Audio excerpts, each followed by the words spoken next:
Good morning and welcome back to the AMEDD Effect Podcast, where we discuss the causes and effects of Army medicine opportunities, along with information and resources readily available for military families on Army installations. I hope everyone enjoyed episode 11 with Lieutenant Colonel Noel, who is the Medical Recruiting Integration Officer, as she came in and discussed her roles as that she provides in helping future medical professionals. Now, today on episode 3 of our Army Life segments, I have Miss Shannon Wilson from the Fort Knox Army Community Service in the studio to talk about Fort Knox ACS, their programs, and how you can take advantage of their amazing opportunities. Are you looking to pursue a successful healthcare career at one of the largest and most advanced medical facilities in the country? If so, look no further. The U.S. Army is here. Visit goarmy.com/AMEDD to learn how you can serve soldiers, their families, military retirees, and at times the general public while providing meaningful service. Good morning, Ms. Wilson. How are you doing today? I'm doing wonderful, Will. Thanks for having me. Thank you. Well, first, let me say, I would like to say thank you for taking the time out to stop by, come by the studio, talk to us about Army Community Service, and just spread the word more about what you all do for those in the Army and within the Army communities. Now, if you can, before we get started, if you could give our listeners a brief background on who you are, how long you've been with the ACS program, along with what your current role is. Well, I have to start with that first and foremost. I'm a military spouse of almost 34 years, and my soldier retired in 2011. Okay. And so before that, in 2007, I was a financial counselor at Fort Polk, which is now Fort Johnson, and I did that for several years. And then in 2011, I came here to Fort Knox as the Financial Readiness Program Manager and did that for about 12 years. And then the last couple of years, I have been the Army Community Service Director or Division Chief. So it's been a life of military, so as a spouse, and then also working in the programs to help soldiers and their families, hoping that we can give back to the new soldiers and families coming in. Let's give a round of applause to Miss Shannon for 34 years of marriage and a long time of serving her Army community through ACS.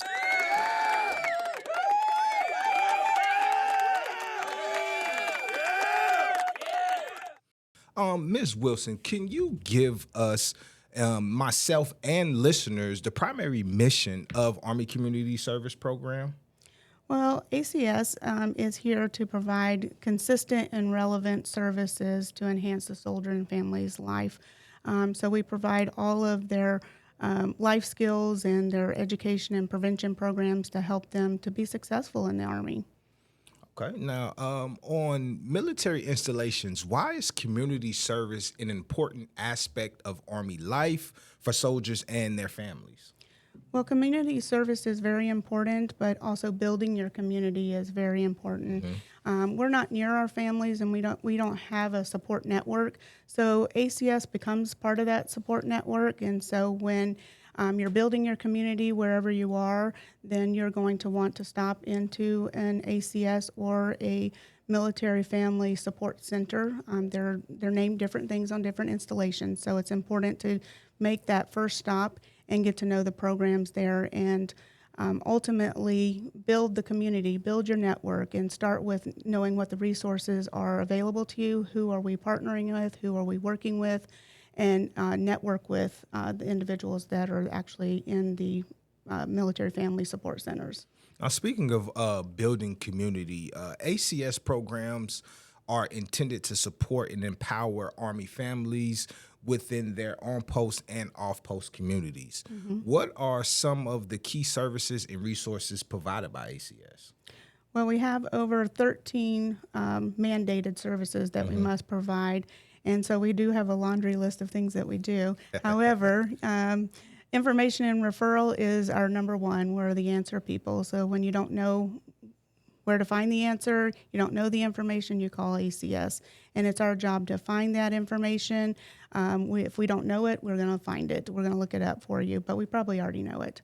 Financial readiness is a key aspect of our programming to ensure that our soldiers and families have their personal financial education and literacy, all the way from basic spending plan all the way to retirement and estate planning, as well as to, buying a car, home buying. There's all kinds of things, but all of those things that we need, that support to make sure that we're successful in our finances. We also have new parent support that helps our families with children that are 0 to 3 with parenting and life skills. I teach them. It's called. It's an evidence-based program with teachers as parents. Okay.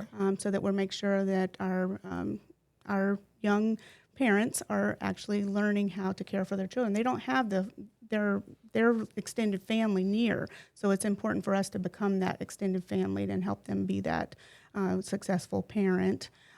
We also have employment readiness program, helping our military spouses find employment wherever they are. So it's our job to keep a job bank or list of all of the people that are in our areas of who have current employment opportunities, and make sure that we're assisting them in developing their resume, making sure that it's critiqued and that they have good interview skills and dressing for success so that they can get those jobs that are here in their community.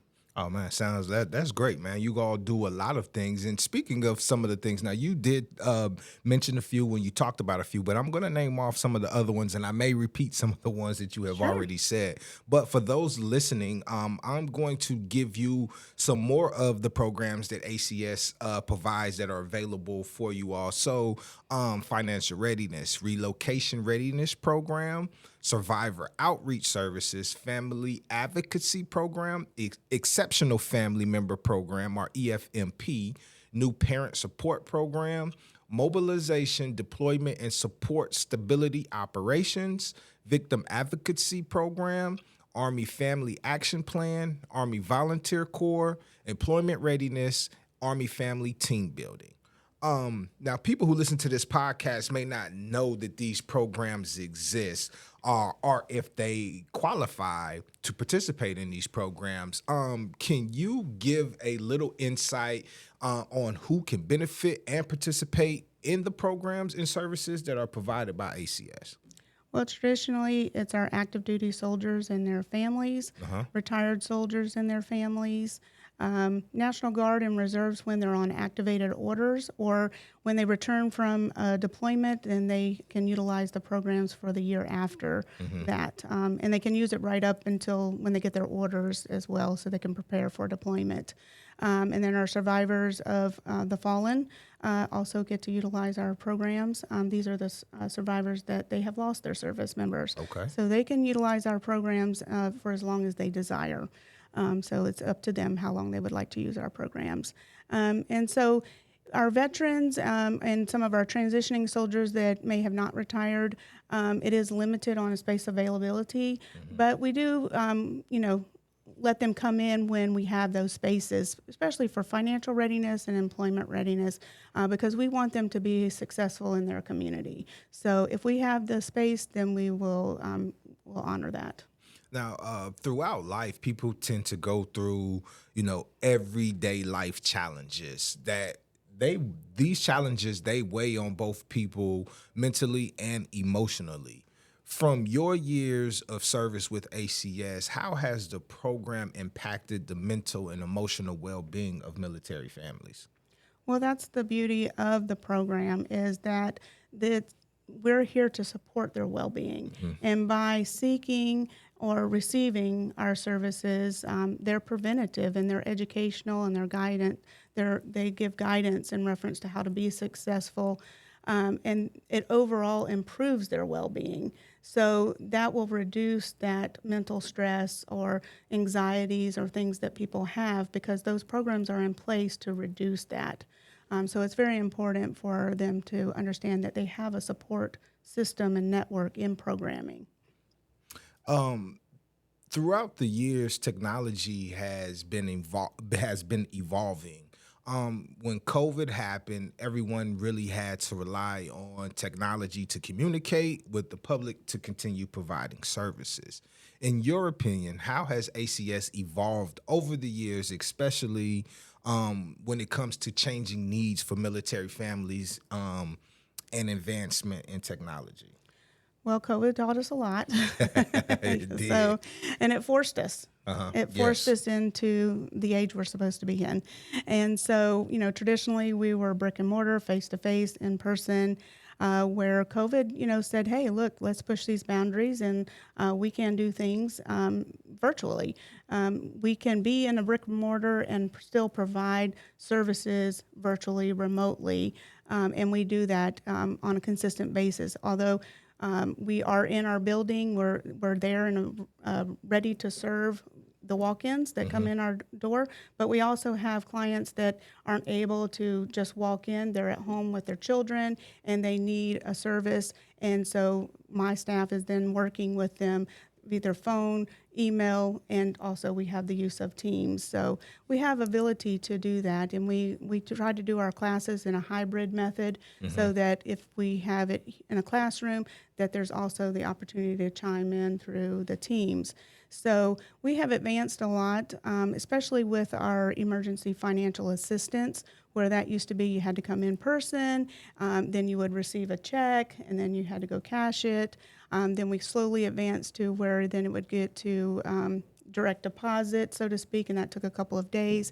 To when COVID hit, then it really forced us into where now we can process requests or applications for emergency assistance remotely, and then they're zealing the money to the soldiers, and they're getting it instantly in their bank account. So we have advanced a lot since COVID, so I'm so happy for it.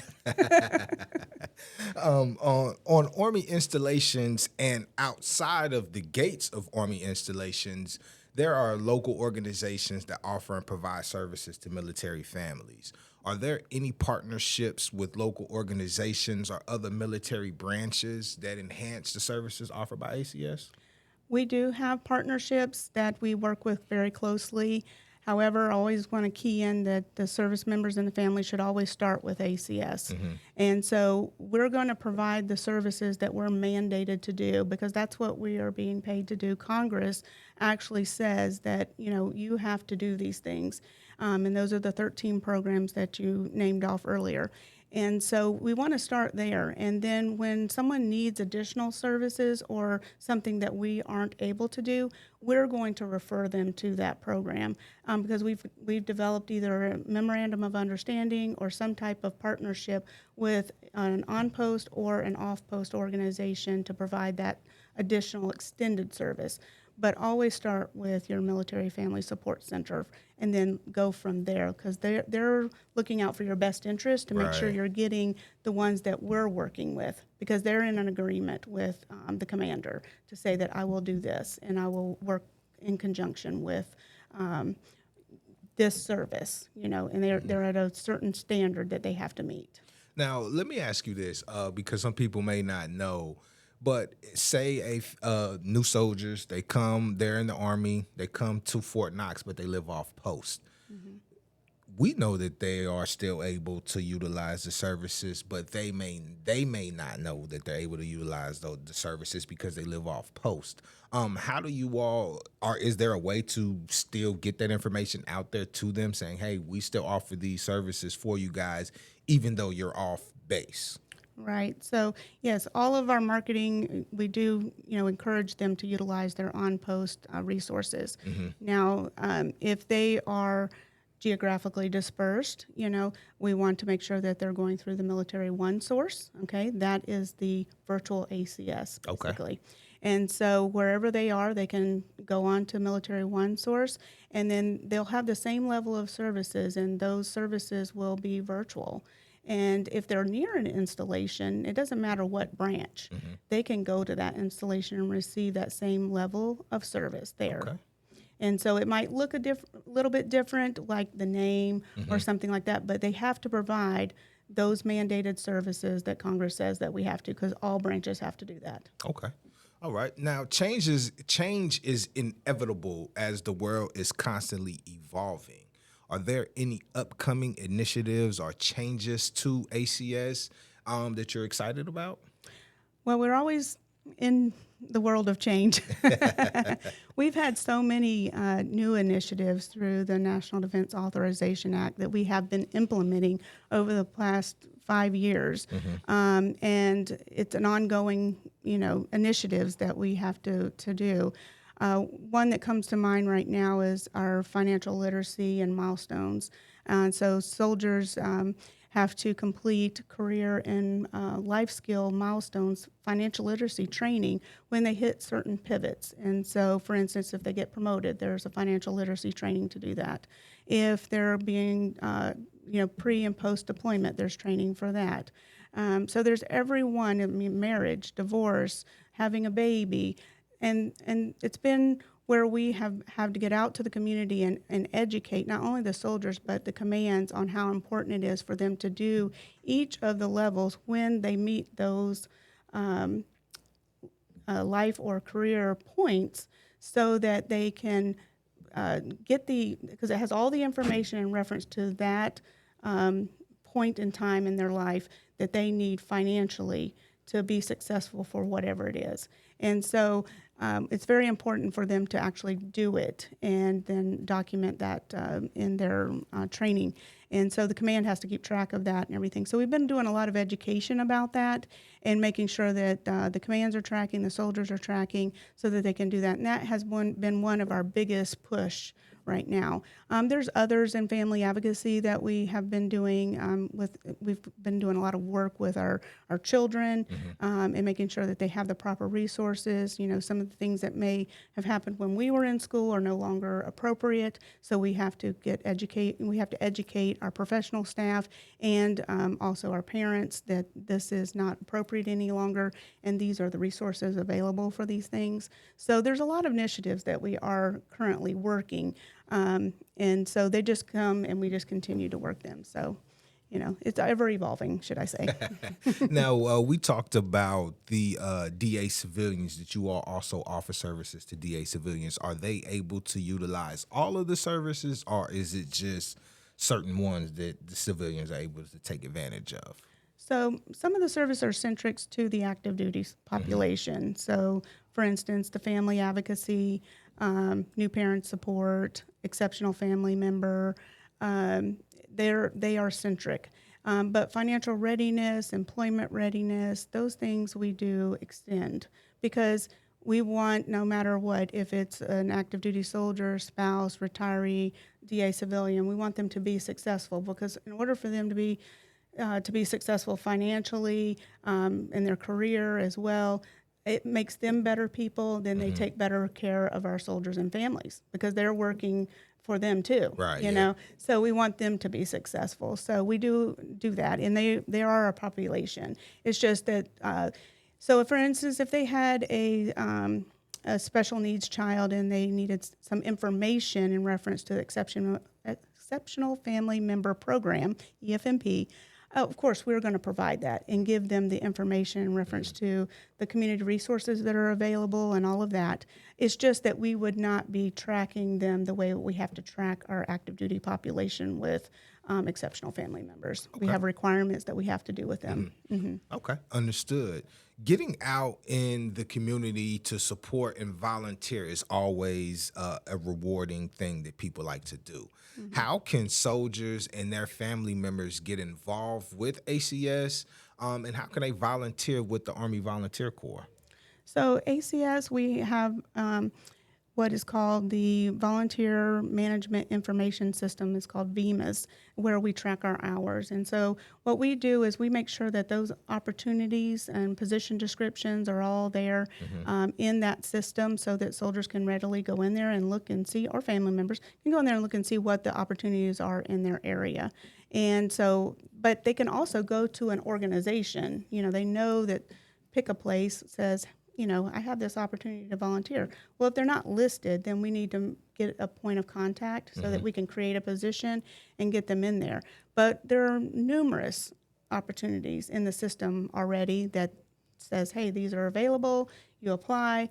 the organizational point of contact will then accept them, and then they do their volunteering and they record their hours in the VEMA system. Okay. And it's very important for them to record their hours, and the reason why is because in the end of the year, we take all of those hours and we equate them to dollars, and we provide the commander a dollar amount that it saved, excuse me, that it saved the government, and that this many people contributed back to his or her community, and this is what the dollar amount would have been, and it's usually hundreds of thousands of dollars. Oh man. You know, so we have anything from youth sports to working with our American Red Cross and a Warrior Warehouse, to some of the things that. Gardening. We have a community garden. So there's all kinds of things. I do see the community garden when I'm on my way home. Yeah, there's all kinds of things to volunteer in. And so there's something out there, and if you know something that's not listed, we can work it out. We just got to get with the point of contact on it. And I'm glad you said the Warrior Warehouse. We just recently had Amy Grimm on our last episode of Army Life, and she's from the Warrior Warehouse, and she talked about all of the amazing things that they do and provide for soldiers on the military installation too. So if you guys have not listened to that episode, after you listen to this one, make sure you go back and listen to the one with Amy Grimm about the Army Warrior Warehouse here on Fort Knox. Well, Will, I want to tell you, American Red Cross is one of our number one partners here on the installation. And the Warrior Warehouse is basically one of our biggest supplements. We talked about one of our programs, the relocation. We have a small lending closet. We're not mandated to have that any longer. Okay. But we keep that because the legacy soldiers and retirees even remember lending closet, okay? And so they refer our young soldiers to ACS, okay, which that's the appropriate thing to do. And we give them the things that we have, but we always refer to our partners. And so the Red Cross and the Warrior Warehouse have a beautiful lending closet that we rely on them to have because they have all the things that we don't. Right. And so it's a great partnership. They also, they have all of the things that they do with the donations of the things that people have donated, and they free of charge or minimum donation to keep that organization going. And it's a beautiful program. So we do partner with them a lot. And we appreciate them. Let's give a round of applause to the Warrior Warehouse and ACS for just doing any and everything they can for our soldiers.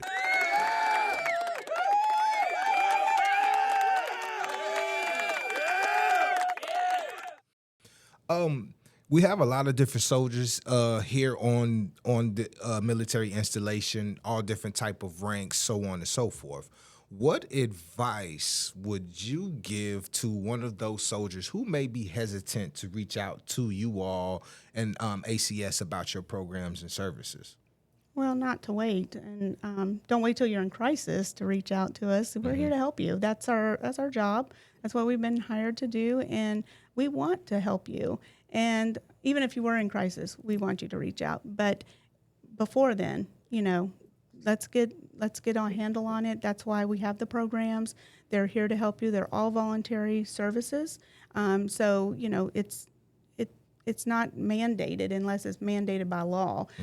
So it's important for the service members and the families to know that they have rights, they have confidentiality, and they get a say in their service decisions. So it's very important that they understand that this is for them. And we want to provide that. We've all been highly trained by the Department of Defense to make sure that we meet all of the standards and qualifications that are needed to run these programs individually.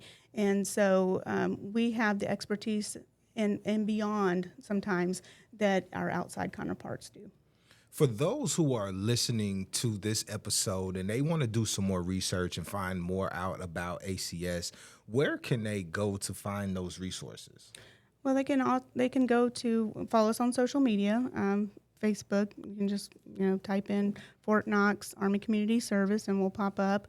You can also go to knox.armymwr.com and it'll list all of the resources there. You go under Home Life and then you'll see Army Community Services with all the programs there.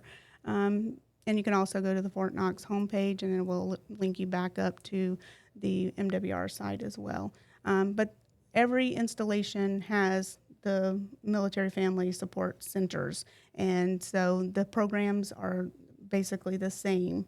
They just may do them at a different level. Okay, now just a couple more questions before you get out of here. What is one key takeaway that you would like our audience to remember about ACS? We're the answer, people. It's your first stop, no matter what. If you don't know, always, stop or call ACS first and let us help you. You don't have to find the answer, know the answer. That's what we do.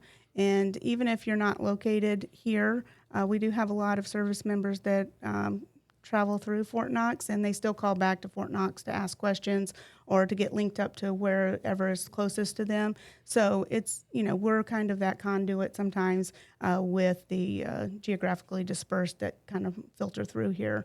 So it's okay, just get us, contact us and let us know how we can be of help, and we'll make sure you get the right point of contact. We like to do warm handoffs. Okay. Now earlier I talked about your different, or just listed your 13 different programs that you all provide. So one thing that we would like to do is see if we could talk to some more individuals that are within your program, because I think that some of the programs and services that you all provide, if we could bring them on and speak with them, that would be a great opportunity to continue to spread the word about the services that you all provide. So that's something that we would like to look to do. I know that the Army recognizes, and just everybody recognizes, all sorts of holidays throughout of the year, or just observances throughout the year. Let's not say holidays, but observances. Because I've just seen one that was like National Son's Day, Daughters Day. So you get all these ones that come up. But you guys really do focus on particular one. So we would like to highlight some more of those individuals, bring them onto the show and just speak with them through our Army Life segments. So if there's anything else that you would like to say, or if we left anything out, the floor is yours. If not, we would like to say thank you for coming to speak with us on our Army Life segments and letting our viewers know more about Army Community Service. Like we said, you came in and you gave us an overview of the whole program. So in the future, we just want to go in and speak to some of those other individuals. Would love for you to have each of the individual programs come on to discuss them individually, so that that the listeners and the audience can get a better understanding of each program, because we've only minutely touched on them today. So they need a little bit more about what they can be done. That sounds like a plan to me. So, Ms. Wilson, again, thank you for coming by, speaking with us here at the AMEDD Effect. And for those out there who are listening, make sure that you all listen to these episodes, share the episodes. We're on Facebook, we're on YouTube, we're on all of your podcast DSPs. So listen to the episode, spread the word, and just continue to check back with us as we continue to provide you with more great content about Army life and Army programs. Thank you. I'm out of here, and this is your host, Will Cunningham. The causes and effects of Army medical opportunities are endless. When you join the U.S. Army Medical Department, not only will you get more out of your medical career, but you will also provide meaningful service to soldiers, their families, military retirees, and last but not least, your country. To learn more about AMEDD, visit goarmy.com/AMEDD. That's goarmy.com/AMEDD. And if you're looking for information on tuition assistance, visit goarmy.com/HPSP. That's goarmy.com/HPSP.